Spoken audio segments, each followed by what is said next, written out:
कॅनडामध्ये बर्फाने झाकलेले रस्ते आणि फुटपाथ बघून कधी विचार केलाय का? हे सगळं स्वच्छ कोण करतं? चला तर जाणून घेऊया त्याविषयीचे काही अमेझिंग फॅक्ट्स. बर्फावरून गाडी घसरू नये यासाठी रोड सॉल्ट टाकलं जातं.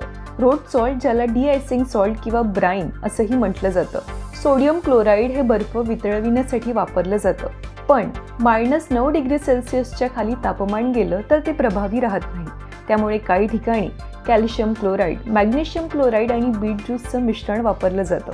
टोरंटो आणि मॉन्ट्रियल सारख्या मोठ्या शहरांमध्ये स्मार्ट सॉल्टिंग टेक्नॉलॉजी वापरली जाते.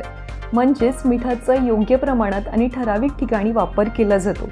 कॅनडा दरवर्षी तब्बल 5 दशलक्ष टन रोड सॉल्ट वापरतो. हे पर्यावरणासाठी अत्यंत हानिकारक आहे. या रोड सॉल्टमुळे गाड्यांना गंज लागू शकतो, म्हणून हिवाळ्यात कार वॉश करणं अत्यावश्यक असतं. मिठाचा अतिरेक पर्यावरणासाठी घातक असल्याने काही ठिकाणी बीट ज्यूस आणि वाळू मिश्रणाचा वापरही केला जातो.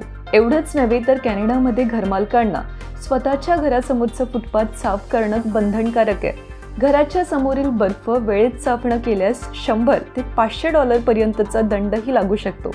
काही शहरांमध्ये जर फुटपाथवरून चालताना एखादा अपघात झाला किंवा घसरून जरी पडलं तरी थेट जबाबदारी घरमालकावर येऊ शकते. टोरंटो आणि मॉन्ट्रियलमध्ये बर्फ न काढल्यास तुमच्या प्रॉपर्टी टॅक्समध्ये अतिरिक्त शुल्कही जोडले जाऊ शकते. म्हणूनच मित्रांनो, हिवाळ्यात सुरक्षित राहा, नियम पाळा आणि दंड टाळा.